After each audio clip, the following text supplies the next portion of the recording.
Welcome to another episode of Game Changers for Government Contractors. I am your host, Michael LeJeune. This topic will help you. Understanding how to be a better speaker presenter is essential for life. Whether you are in sales, whether you're in leadership, even if you are a janitor at your company, understanding how to be a better presenter speaker is such a good quality that when you're out and about in public and you run across people and you want to have a conversation or you want to introduce yourself somewhere or you're just trying to have better relationships, being a better speaker presenter of the thoughts in your head will help you in ways that you cannot comprehend until you get better at it. And so this is a life skill that we're going to go through today that to me is one of the most foundational skills everybody on the planet should learn more about. And most people are afraid to do it. So if you can overcome the fears to become a better speaker and a better presenter of, again, the ideas in your head, right? If you can become better at that, you will be way ahead of probably 99% of the population. And I'll start with this simple stat here. When people have been polled, and this is a poll that's been going on for decades, people have been polled about this. And the poll question is usually, what is your greatest fear? And when people are asked that, the number one greatest fear is usually public speaking. It's usually public speaking, followed by snakes, and then third is death. So people fear snakes and public speaking above death. That's how crazy this is. But public speaking is always number one. And so if you can overcome this, that is a major advantage for you in life. So let's dive in and talk about very practical ways to become a better speaker. The first one is to own the room before you even say a word. And for a lot of people, owning a room boils down to some of the prep before you walk on stage or the prep before you flip on your camera and you start recording something. That prep is usually what gets you in the right mindset. And so it could be your favorite song. It could be jumping up and down and screaming or whatever. Tony Robbins always talks about, things like that. Physical movement in your body along with saying or doing something is often very helpful. Like, hey, I'm going to nail this talk. I'm going to nail this, employee review or whatever it is.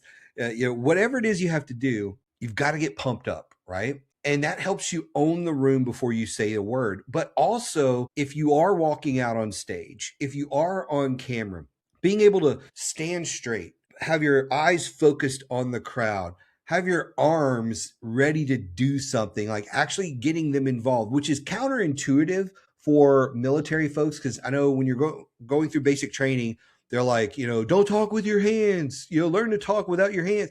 And then you get into leadership and professional speaking, and they're like, learn to talk with your hands.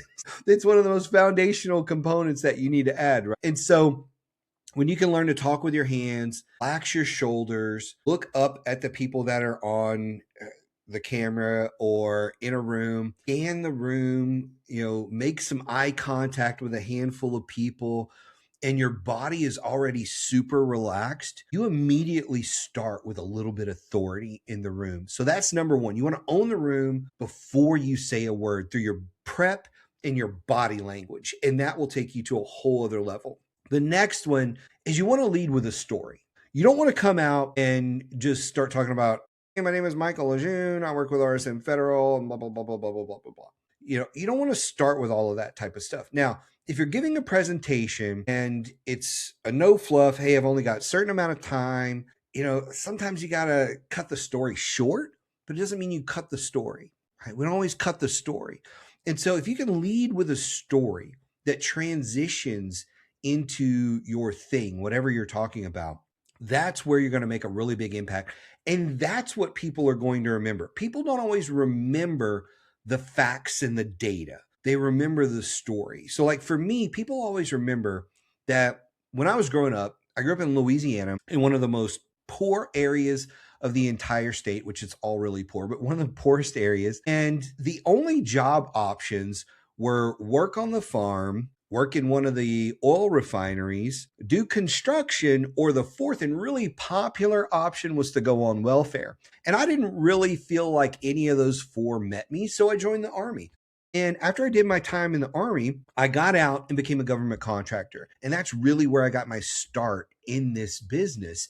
And it took me about 18 months to work my way from the bottom of answering phone calls into the sales team. In another 6 months, I become the sales director slash VP of sales. And another 6 months, I was running that company because I was doing so good. But the key to why I crushed the numbers and led in sales was I spent 2 years on the help desk learning about each customer and their problems. And the more I learned about their problems, the more I was able to solve their problems. And I became such a trusted, I don't even know what you would call it, advisor to our clients that they loved me. And when I became a salesperson, they just bought from me all the time because I could fix their problems. It just made it so easy. So the key to my success was not about me being a driver or making a certain amount of phone calls or anything like that. The key to my success was actually in the grind, in the belly of the company on the help desk. So let me show you how you can go from that to making millions of dollars a year, because we transformed that company from 1 million a year in revenue to almost 12 million a year in 18 months of my leadership running that company. So that's a story you're probably not going to forget. How I got started, where I came from. There's all these little bits and pieces in that story. And it's not just me saying, hey, we did these 3 things and that's what took us to the next level. The 3 things are great, but you're not going to remember them without a little bit of story to anchor that. So what's your story that you're going to use to open up your talk, your conversation, whatever it is that you're doing? You need a good story. The next thing is you need to trim the fat until only muscle remains. I had this one colonel that I worked with who was hilarious. He always used to tell me, if you don't understand it, take it off the slides. If it doesn't add to the story, take it off the slides. And so I just went through my life story a little bit on how I got into the Army, got out, became a government contractor, grew a company to 12 million a year, and I did it in under 3 minutes. But I told you enough to make it juicy enough to want to listen to the rest, but not enough that you got bored with all the details. You've got to trim the fat. Trim the fat, make it perfect, right? And you'll do this over time. You'll keep trimming the fat. You'll start leaving things out of your story because you're like, it doesn't really add to the story. Now, the next thing that you want to do is give the audience, the listener, some sort of villain to zero in on.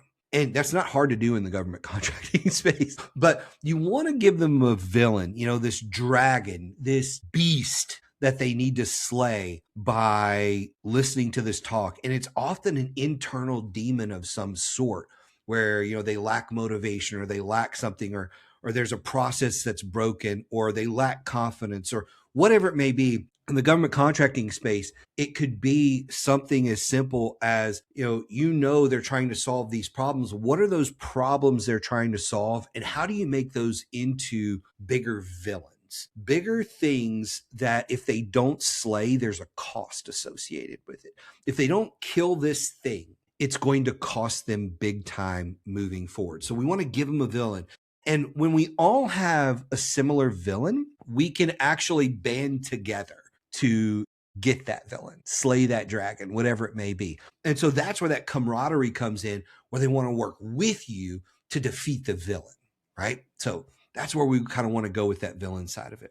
The other thing is we want to speak more in headlines instead of paragraphs. All too often, when people are starting to speak, they're spewing paragraphs of data. And they may start off with something punchy, and then it rolls into this long-winded, detailed explanation of the thing. And occasionally that's good, but that should not be the norm. There should be several moments during your talk, during your whatever it is you're doing, where there are lines that people stop and write down. Like, oh, that was a good one. Let me write that down. Oh, that was a good one. Let me write that down. They want to be able to have those memorable moments, and those are headlines, not paragraphs. The next one is to use your voice more like an instrument. There are often times when I'm listening to someone speak and you get the monotone, boring, same pace. Occasionally you need to speed up your pace and increase your volume in order to make a really big point. And then when you really want somebody to dive in and listen, pay attention to every word, you'll start to slow down, maybe even get a little more quiet, have a few pauses in between what you're saying, and make that moment hit home with more effect. You'll see comedians do this all the time where they'll be talking, and they tell this joke. And they tell the joke and then they pause. And as they pause, it allows the audience to process the joke. And then there's just a burst of laughter. And then instead of trying to go in for the next joke, they just let it breathe. They let the laughter breathe, because even though there were some early adopters of the joke who got it right away, it's a mid adopters that slowly got it. There's some late adopters that finally at the very last minute caught the joke and were like, oh my gosh, that's so freaking funny. And so they let the joke breathe. So sometimes when you make a statement, you need to let it breathe and just let people listen and absorb the thing that you're sharing with them. And that's how you make an impact. You're not trying to make 37 points. You're trying to make 2 or 3 things really land with people and let them really absorb those things. And as you use your voice like an instrument, it allows this roller coaster of emotions to come through your voice. And that's what helps you become more effective. Now, here's one of my biggest pet peeves. You've got to trim your slides. Slides need to be on a diet. There should only be one major point per slide, and you shouldn't have 50 slides in a 10-minute presentation. Make sure your slides are minimal. The least amount possible to convey the points is what I always look for. So least amount possible. And sometimes we don't even bring slides to do a talk, but the least amount of slides, and don't cram too much information onto each slide. Make sure they're on a diet. Now, a couple more points as we wrap this up. The next one is to try and make your audience the hero anywhere you can. So the stories are good, but the future story is even better. So you need to help the audience paint a picture of them being the hero, of them being able to slay the dragon, of them being able to be that noble knight who rides into battle and accomplishes the goal, whatever the thing is, because you're going to equip them to do the thing. It's not necessarily going to be you doing the thing. You're going to equip them to do it. So how can you make the audience the hero in your story? So we talked about villains. Now we hit the audience as the hero. And now we start to move on into some finer points that help wrap this up. The next one here is we want to get into some moments of fun and joy.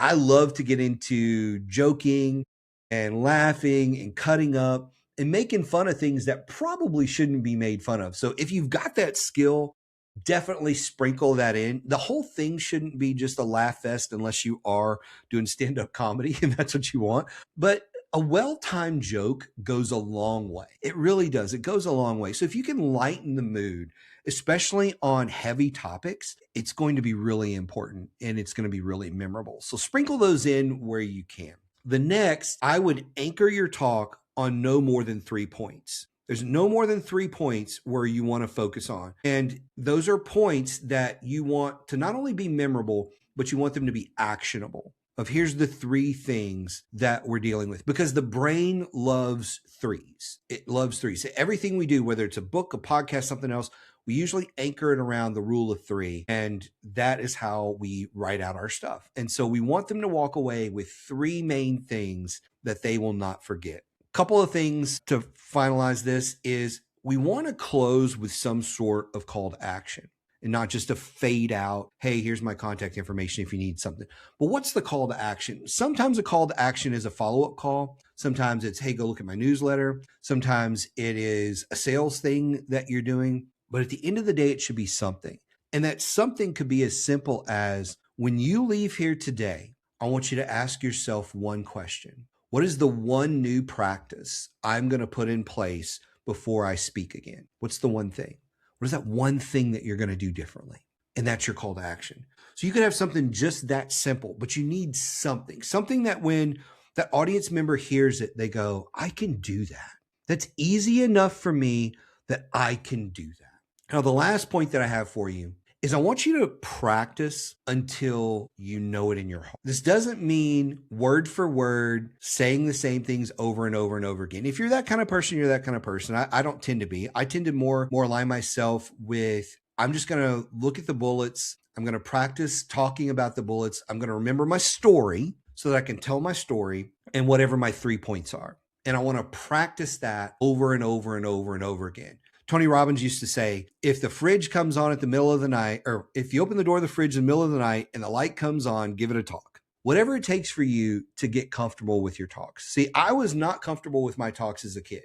I was the shyest kid you can ever imagine. And now I can literally walk into any grocery store, any business thing, and I have no problem meeting people and talking to them because I've practiced it over and over and over and over. You need to practice it until you know it deep down in your heart. And the really cool thing is, if you practice your story and you practice those 2 or 3 key points, you will develop a process that you can apply to new topics. So my story does not change from topic to topic. My main story as a person, how I got into business and how I became successful, my main story is 80% the same no matter what I'm presenting on. I just tweak it about 20% for the topic.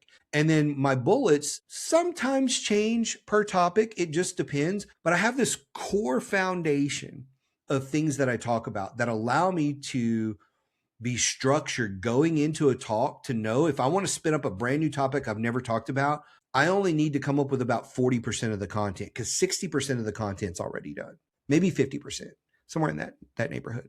But the majority of the content is already done because I know who I am. I know how I got in business. I know how I became successful. Now I just have to integrate the new pieces to that. So what is the biggest takeaway from this episode for you? For a lot of people, it's going to be the prep. It's learning how to own the room before you even say a word by your prep before you walk on stage and your body language when you get on stage. That's going to be some of the biggest components for most people in here. The next one for a lot of folks is the villain and the hero concept, where you have that bad guy and you make the audience the hero.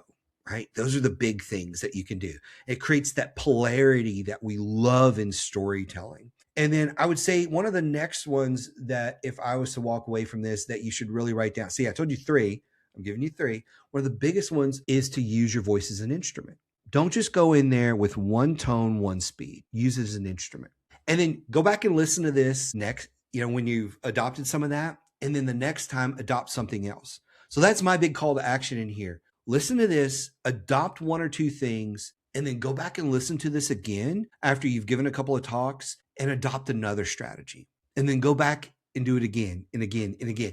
Use this podcast as a core tool in your speaking tool belt to make you better. Because this podcast was full of golden gems that will just rock your world if you use them. I love doing this episode. If you want me to do more episodes like this, I'd love to hear from you. But I think this one is a really fun one with really practical, simple strategies that you can use over and over again. Thank you for listening today. I hope you really enjoyed it. We will see you next time.